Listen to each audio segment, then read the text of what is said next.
It's the Andy Thompson Show on ESPN 97.7. And don't forget their auto paint store on Tabernacle. Bring it on, Lawrence. What do we got, buddy? Skeeter Beaters on the Andy Thompson Show.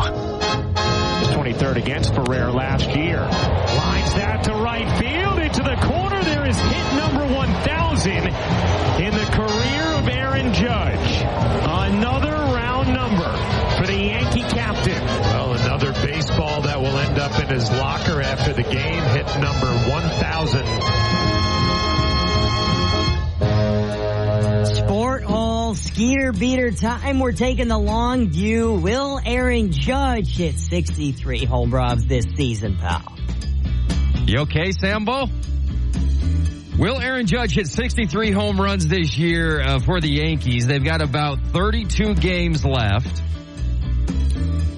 He's averaging a home run every 2.5 games. If he breaks the record, he's got to hit 12 in 32 games. And that would be right about his average, 2.5, one for every 2.5 games, right? Does that make sense? Yes. So he's pacing to do it, is what I'm saying, Larry. Here's the sad thing about Judge and what he's doing is because of what the Mutants did in 1998 and then in 2003 or whenever Bonds hit 73 is... It's obviously robbed Judge of his glory, and it robbed him of it a couple years ago when he hit 62, and now it's robbing him once again of him hitting 63 this year. So that's sad for Judge because he should be getting a lot more attention. Nobody cares. Nobody cares about this home run chase compared to 98, you know. So I feel bad for Judge that way, and they robbed us in 98, and they're robbing us again every year. Somebody comes close to breaking the record. Yankees are 2 games up in the East. They're good. And like I always say when Aaron Judge comes up, Larry, nicest guy in baseball. I mean, can you imagine a better star for your game? Who cares what the Staten Island Little League coach says? Aaron Judge is the best guy in baseball. He's also the best player in baseball. And he's got 51 dingers with 32 games to go. And so I'm going to say, take your Skeeter Beater because he's going to turn it on now. I mean, he's turned it on a lot. He started the season crappy. Remember when he was batting 170 or something? That's the other thing about Judge is he's hitting 330 plus. We love that. So, yes, take the over 62 home runs, 63 home runs this year for Judge. We'll be cheering him on. Absolutely. We'll be cheering him on. Let's go to Katie Rosen for our first hour look at the National News Desk. Katie. Thanks, guys. This show stinks from the Sport Old National News Center on Bluff Street. I'm Katie Rosen. The Dolphins wide receiver Odell Beckham Jr. will start the season on the PUP list. Don't worry, Odell. Maybe that Doucette guy will pick you on his flag team in 2028. NFL owners have approved a private equity investment to be able to take place in the future. Private equity investment in their franchises. This will allow private companies to have a say in the script every year. The Chiefs are waiving wide receiver Kadarius Toney, sources say. Well, we're waiving Kadarius. We only wish he could wave back. But he can't because he has no hands. Today's Sport Old National News is brought to you by Lawrence's mom. From the Sport Old National News Center on Bluff Street, I'm Cheney Rosen, ESPN 97.7. Thank you, Katie. So the private equity thing is franchises can go and sell 10% of their franchise to free up. They can sell 10% of their franchise basically to an investment group. And then that frees up 10% of the franchise's worth to go and renovate your stadium or whatever, right, Larry? Yes. So it frees up cash flow. So they can go and, you know, build a statue outside their, I don't know. Make the stadium newer or whatever. Whatever the Bears are doing to their stadium. Thank you, Katie. That was great. As always, we appreciate your time. The Sport Hole Sports. 2-minute drill. 1-0 delivery. Hammered down the line in right field, and it is fair and slides into third for an RBI triple. Presented by Ideal Home and Auto Paint. Touchdown! 27 yards. They make it look so easy. Let's go. What do you got, Sambo? Oh, jeez. Sport hole. How about Austin McRoberts for Hurricane? Receiving over 100 yards against Moampa, rushing over 100 yards. He's a young star in the making at Reach and Night. All right? Something's not quite right with Sambo today, Larry. Not quite sure what it is. Austin McRoberts had himself a game against Moampa in a devastating 1-point. Hurricane had that game, Larry. They could have won it. You got to be proud of the effort. Austin McRoberts, 101 yards on the ground and only 9 carries. He only got 1 carry against Mountain Crest. He got 9 against Moampa, 11.2 yards per carry, including a 53-yarder. 2 touchdowns on the ground. And then receiving 6 catches against Moampa, 109 yards at 18.2 yards per catch and a 43-yarder and a touchdown. 3 touchdowns against the Pirates. And probably the top, we went over our top performers, and how we do it, Larry, is based on yardage, right? So we got the top rusher, we got the top receiver, and there was a running back who had a few more yards than McRoberts, and there was a receiver who had a few more yards than McRoberts, but nobody had more total yards on the ground and through the air than Austin McRoberts. So Austin McRoberts, ladies and gentlemen, fantastic. He's primed to have another big game against Hillcrest in Week 3 in H-Town. Hillcrest comes in to Hurricane as a 37-point underdog, Larry, according to our guy, Nolan Perry's power guide, right? 37-point. What is going on up to Hillcrest? Do you know what's going on? No. They were 5A. Now they're now 4A in Region 10. They actually just barely, Week 1, they barely lost to Logan. It was like a 3-point game. They lost big in Week 2. And now Perry's got Hurricane as a 37-point favorite. This is the game Hurricane put up 56 last year against Hillcrest. So this could be a fun game for the Hurricane Tigers. Other numbers that Nolan Perry put out. Desert Hills favored by 44 against Centennial on the road in Nevada. Desert Hills looking to get their first win of the year. I still think Desert Hills is, at the top of Region 9 with Crimson. Who the heck knows, though, because of the teams these guys are playing. It's hard to tell, but it's hard not to get discouraged after losing 2 weeks in a row for some of these teams, but you figure strength of schedule, all that matters is how we do in the region and in the 4A playoffs. I still got a lot of faith in these teams.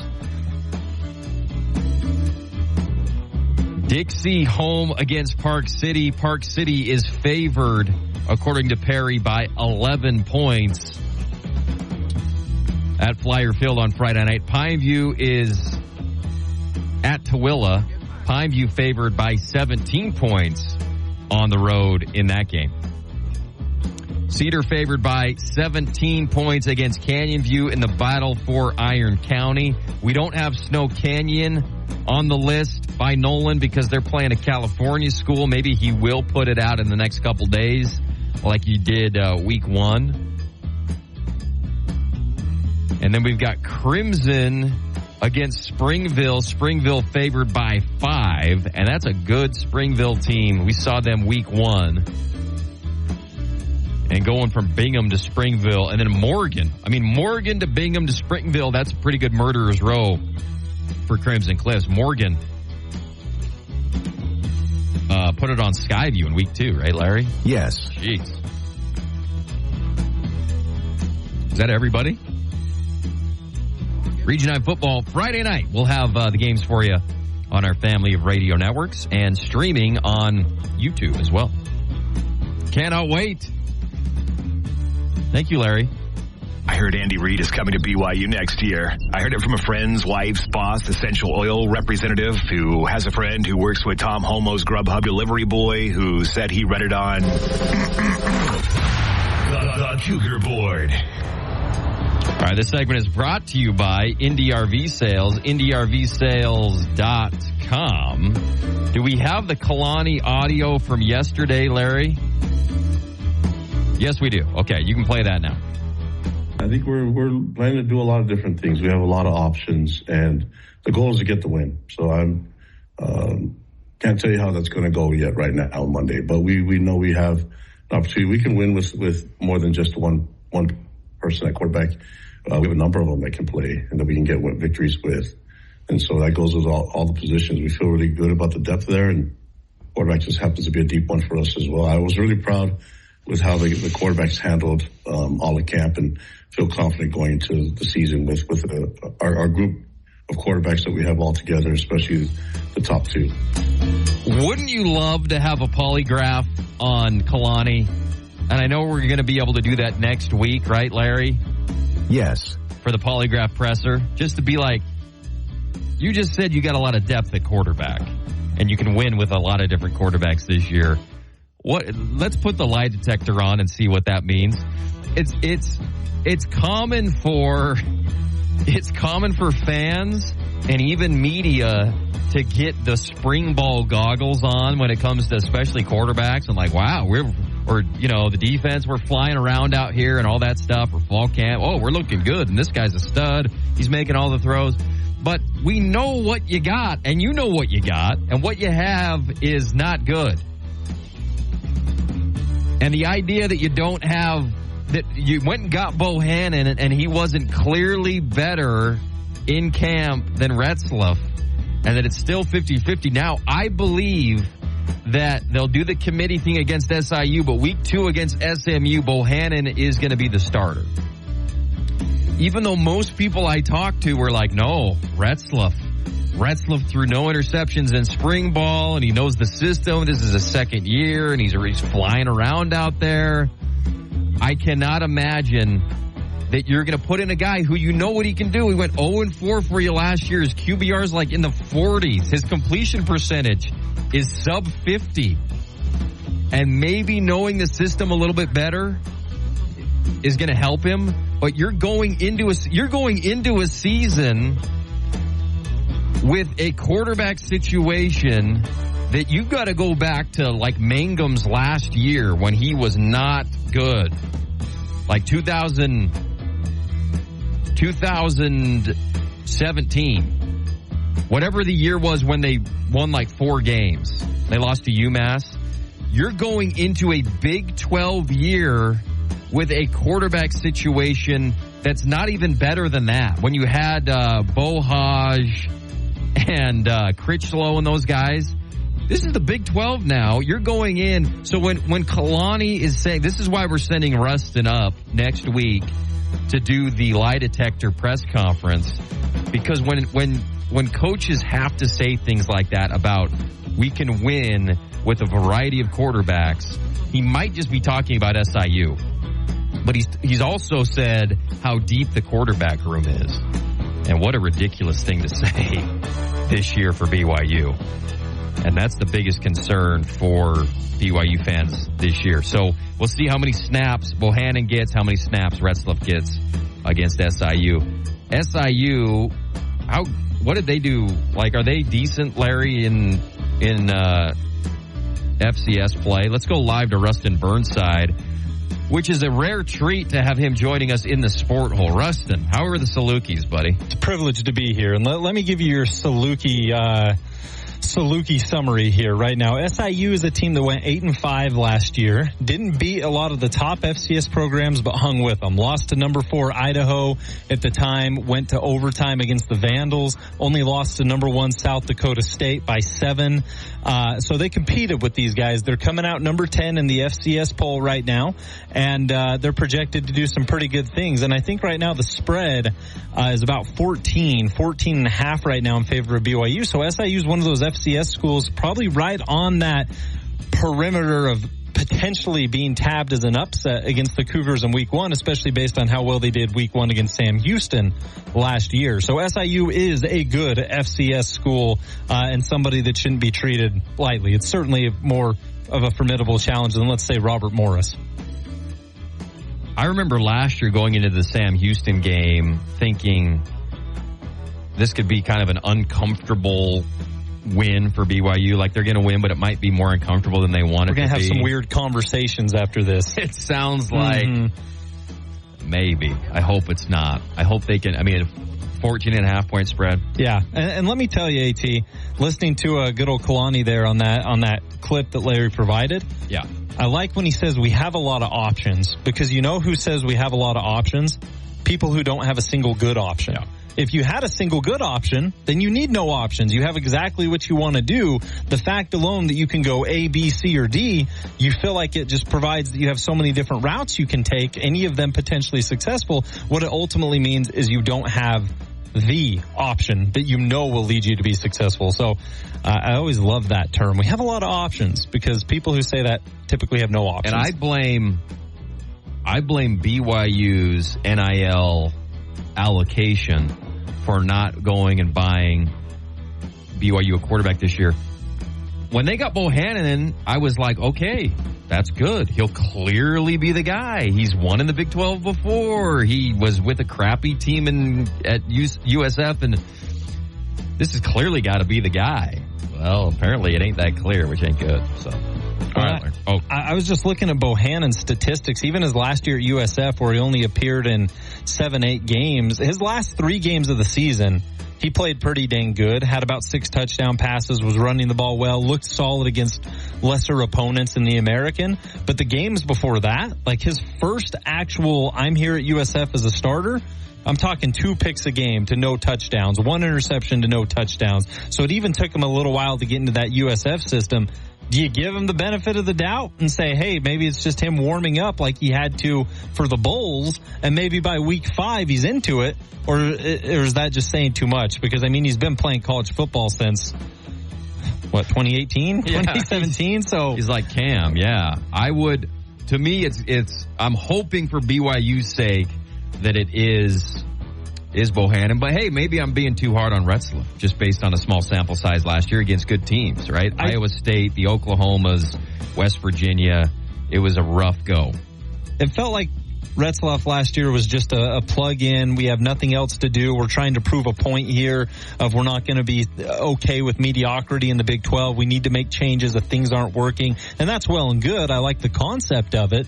But this year, you can't pay a dude, even if it's not as much as we were thinking. You can't woo somebody to Provo and then not play them, right? At least not week 1, 2, 3, and 4. Or you have to give them that opportunity. It's like bringing in a shiny free agent in the pros and not playing him, because this guy might be good down the road. And I think that's why Kalani was kind of like, I can't remember what phrase he used. I don't think it was in the clip we played, but he was like, we know who our quarterback is, but we're kind of disguising it. Yeah. Which to me means you're going to start Retzlaff, but when SMU comes around, you're going to probably go with Bohannon. Or I don't know what they're going to do. They're going to go by committee. They're going to keep it vague. And then I think week 2 will be Bohannon, but what the heck do we? I did see that they are planning on rotating out their punters against SIU. Oh, really? Which is great. Play that close to the chest against the Salukis so they don't know what punter you're going to hit them with next. And that's not even me being a sarcastic butt, man. Like, I believe that was an actual report. So that'll be fun. On the depth chart, it'll say Is Rico back? The super duper punter from last year? I don't know. What an insult I'd have to to him look. if he's punted by committee. Challenged. He's one of the best players on the team. All right, let's go. The Sport Hole. Sports. You guys should be more pumped up about the fall than I am. That's a top 8, maybe a top 6 program there in Salt Lake City. My prediction is that they win the Big 12 and make the college football playoff. Just an exciting group. And man, we've sit here for the last 3 months and off and on. I've watched them on film. It's the best front 7 that I've ever prepared for. I love Coach Fitzgerald. And if you remember last year, I wish we had the audio, Larry, talking about when they played BYU. What he said before the game. He was a little critical, right? And then what he said after the game. Because after the game, he was like, those guys suck. Right. We were a couple special teams. We were a couple of special teams plays away from winning that game. So it'll be interesting to see what he says. Now, if Utah hangs 70 on them again, which I don't think they will. I don't know the spread in this game. 38.5. Something. 38.5. 38.5.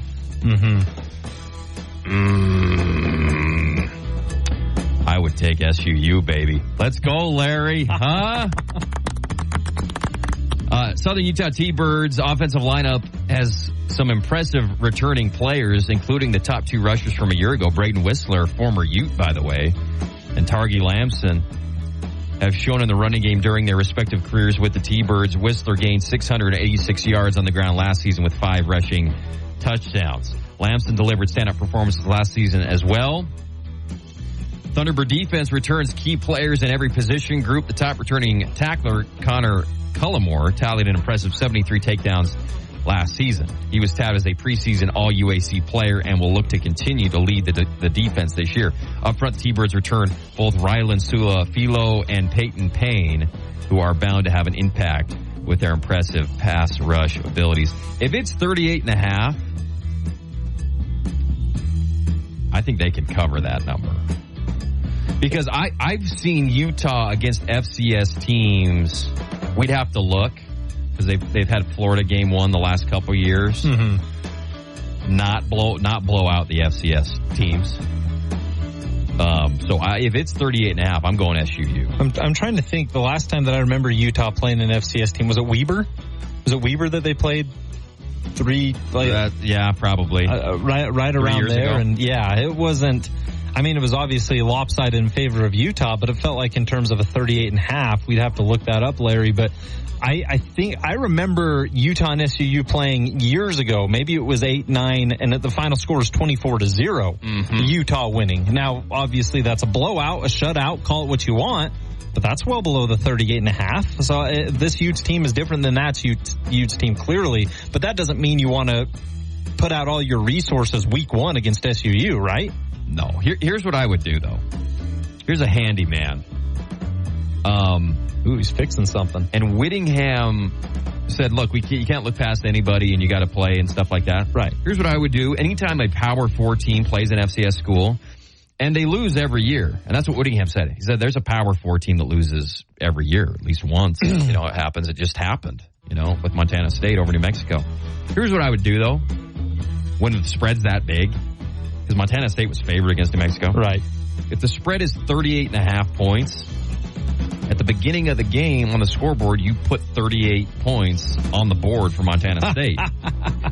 And then the Utah crowd is like, you got to make an incredible comeback, right? Right. That would make it a lot more fun. That would be incredibly entertaining because that would be giving Akron 50 against Ohio State in week 1. Like, it'd be awesome. Me up. Absolutely. Like, Ohio State's got to spend the whole game getting to 55. They got to play an incredible game. Let's say Akron somehow slips down and the Zips kick a field goal. It's over. It's done. Like, that is the intensity that we love so much in college They're like trying to run out the clock in the third quarter. It's all about winning the possession game is what it is. I mean, look, if the FCS team is going to challenge, then we don't do that. But if the spread's over 30, then we're just playing that out. We're playing against the spread football. Put the score up on the scoreboard. Let the fans enjoy, an epic game, comeback. Well, it's funny, too, that the spread in football, especially in week 1, week 2, when there's so many mismatches before you get into conference play, that it inflates as much as it does. Because I don't feel like you'd ever see a game, for example, like basketball that's high scoring. I don't think you're ever going to find a 38.5-point spread in hoops, right? Right. Just because the game's so fluid and everybody, even the bad teams can put up points here and there, hit a 3 here and there. Yeah. So it is ironic that football has games that can end 7-3, and then we have spreads that are almost 50 points. Yes. So it's unique to week 1, 2, maybe 3 in some cases, but it's so funny to see that. And my other thing is, for people saying, they would never do that. Well, they're putting the spread on every game right in front of you, Prize Picks or whatever, ESPN Bet. Like, this ain't your grandpa's college football anymore. This is Pat McAfee era. Tank tops galore. What's the spread? What's the over-under? It's right on the screen all the time. So I say it's encouraged. That's right. All right, what do we got, Larry?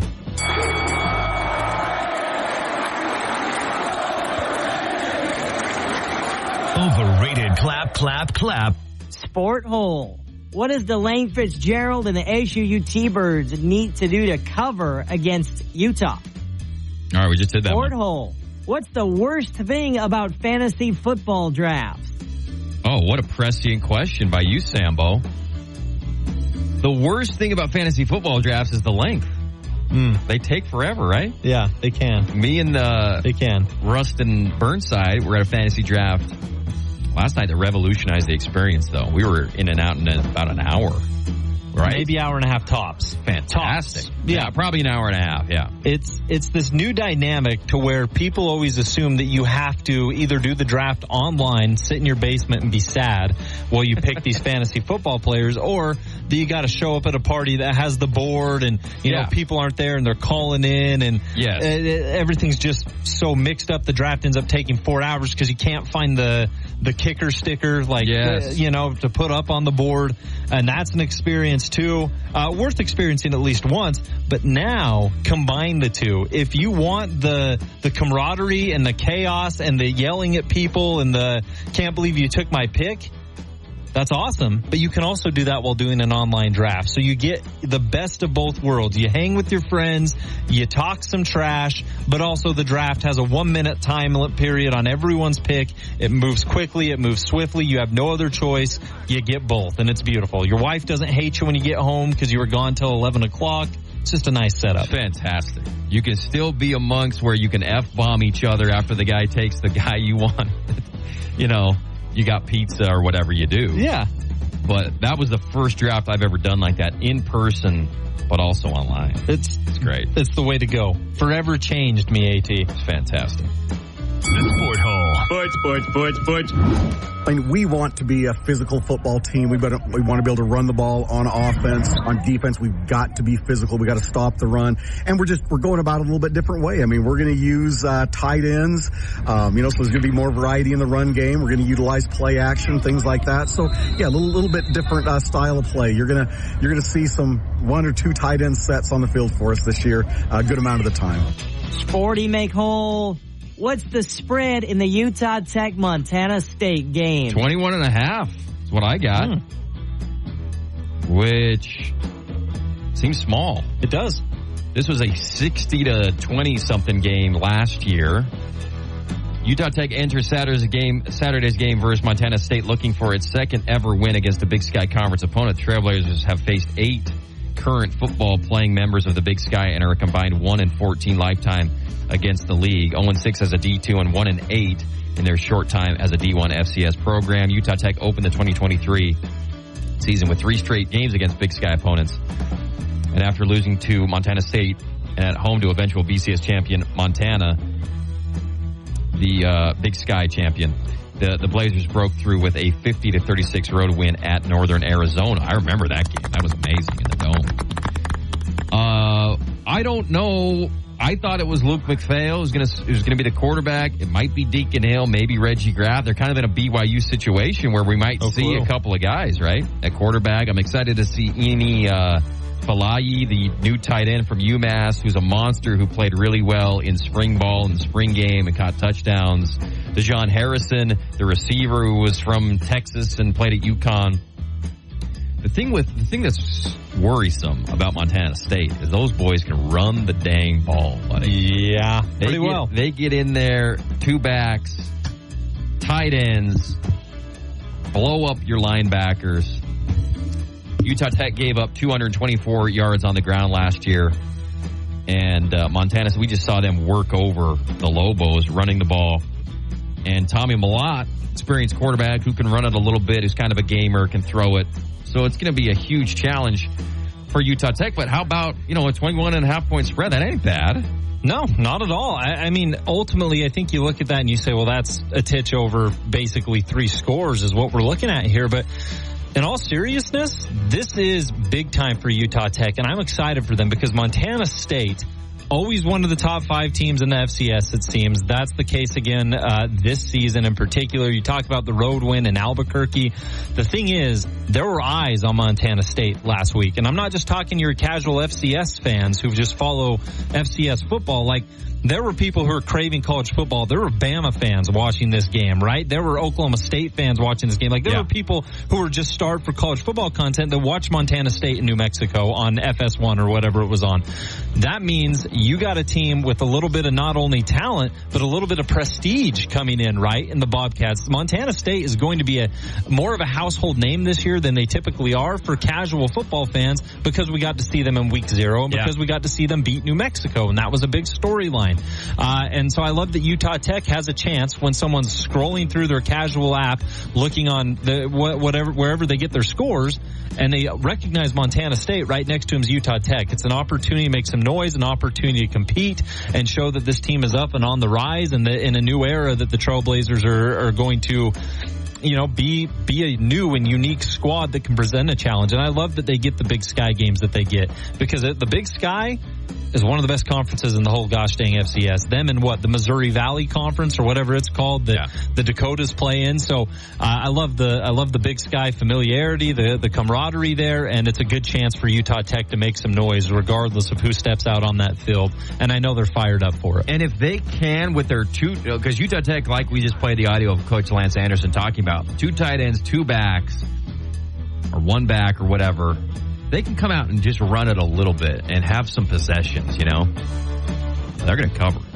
But the problem traditionally is in game 1s, especially with a new coaching staff and you're playing a FCS power, it's hard for the offense to have sustained drives, and you got a quarterback who's new to everything and all that stuff. So it's going to be a big challenge to stay within a few scores, I think, of Montana State week 1. At Greater Zion Stadium. I think it's an 8 p.m. start on Saturday. All right, Larry, let's go. What do we got? Letter to the Sport Hole. You can write to the Sport Hole at 900-3776. Letter to the Sport Hole brought to you by our good friends at Indy RV Sales, IndyRVSales.com. This is a character letter from our guy, Sugar Shane. Let's go. What do we got?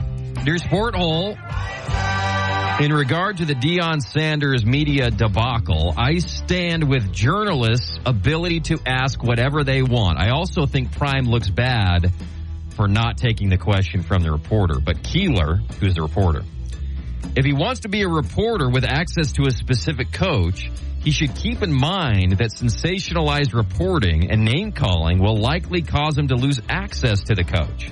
He's referring to him calling Deion a false prophet and the Bruce Lee of BS, and many other things like that. He sounds like a fine writer, but there are 2 branches of news pieces, reporting and opinion. Does he honestly think he can call Deion all those names and then Deion will continue to talk to him? He's now an opinion writer, which is fine, and he may be right about Deion, but Deion doesn't have to talk to him.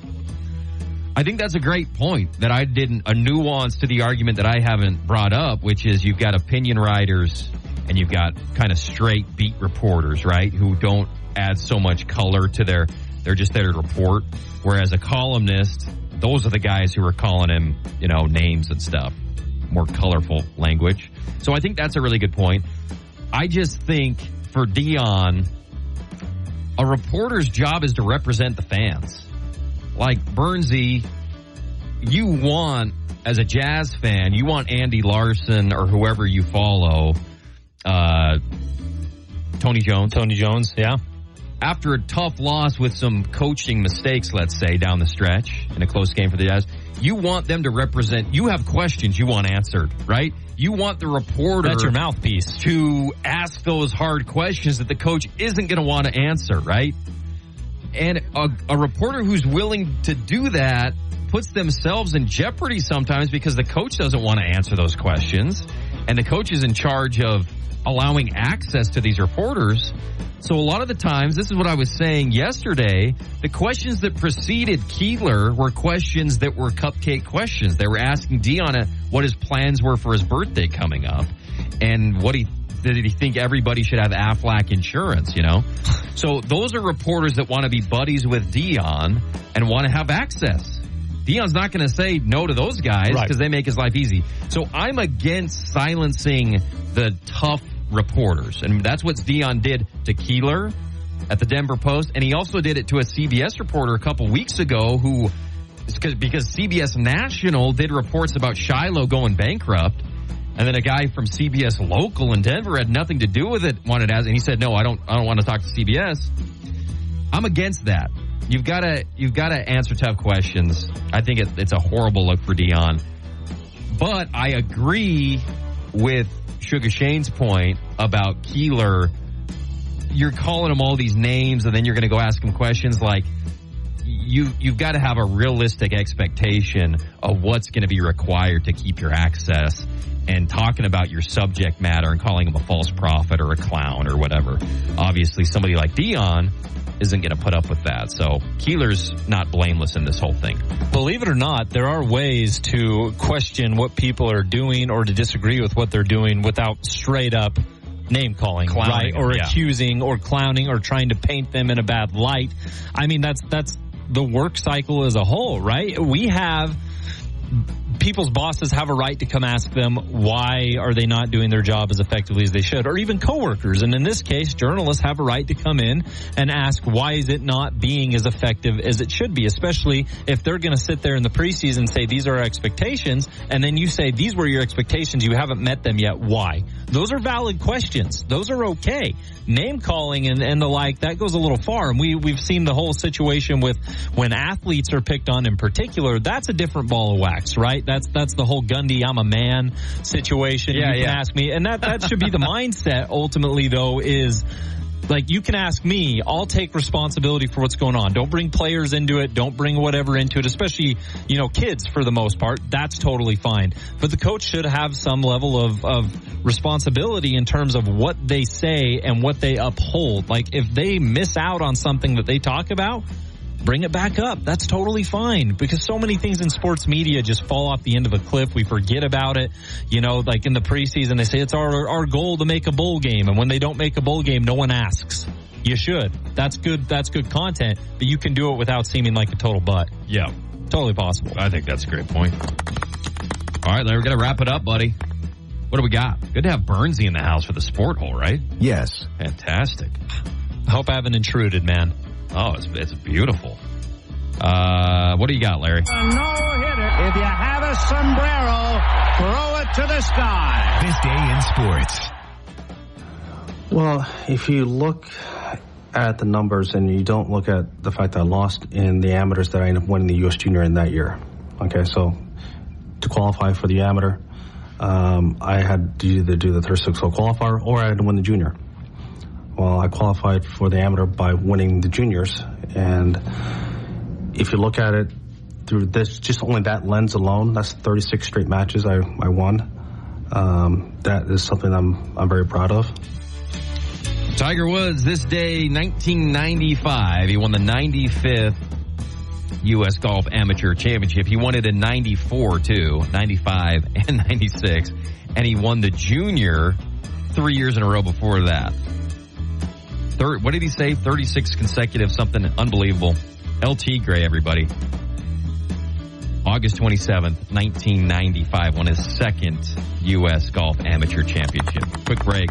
Back with more after this.